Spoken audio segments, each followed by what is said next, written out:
সমৰীয়া আঞ্চলিক ই-ৰিক্সা সন্থাই হাৰ্টথ্ৰব জুবিন গাৰ্গক শ্ৰদ্ধাঞ্জলি ই-ৰিক্সাৰে সমদল।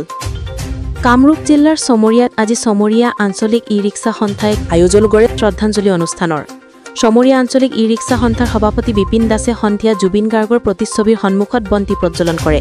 পিছত ই-ৰিক্সা চালক সন্থাৰ সকলো সদস্যই বন্তি প্ৰজ্বলন কৰি হাৰ্টথ্ৰবগৰাকীক শ্ৰদ্ধাঞ্জলি জনায়। সন্থাৰ সম্পাদক মিলন দাসে জনোৱা মতে আজি দিনৰ ভাগত প্ৰায় অৰ্ধ শতাধিক ই-ৰিক্সাৰে সমদল উলিয়ায়। আঞ্চলিক ই-ৰিক্সা সন্থাই প্ৰয়াত জুবিন গাৰ্গৰ শ্ৰদ্ধাঞ্জলি অনুষ্ঠান আৰম্ভ কৰিছোঁ।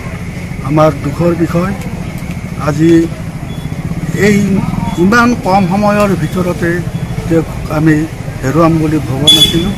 আজি গোটেই অসমবাসীক কন্দুৱাই তথা ভাৰতবৰ্ষক কন্দুৱাই আমাৰ মাজৰ পৰা তেওঁ গুচি গ'ল চিৰদিনৰ বাবে। কিন্তু আজি আমি মনত সান্তনা লভিব পৰা নাই আৰু সেয়ে আমি তেওঁৰ ওচৰত আজি তেওঁৰ চৰণত বন্তি জ্বলাই যাতে তেওঁৰ আত্মাই চিৰদিনৰ কাৰণে শান্তিত থাকিব পাৰে, এইখিনি ভগৱানৰ ওচৰত কামনা কৰিছোঁ। আমাৰ দুখৰ বিষয়, আজি অসমত অসমীয়া জাতিৰ হকে বা দেশৰ হকে আমাৰ গুৰু দুজনা শংকৰদেৱ মাধৱদেৱ, তাৰপিছত আমাৰ সুধাকণ্ঠ হাজৰিকাদেৱৰ পিছে পিছে আমাৰ জুবিন গাৰ্গদেৱেও আমাৰ অসমীয়া জাতিৰ যিটো কাণ্ডাৰী লৈ তেওঁক আগবাঢ়িছিল আৰু তাৰপিছত দ্বিতীয়জন ওলাব বুলি আজিও মই আশা কৰিব পৰা নাই।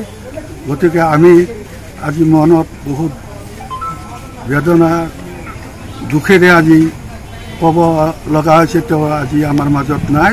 কিন্তু এইটো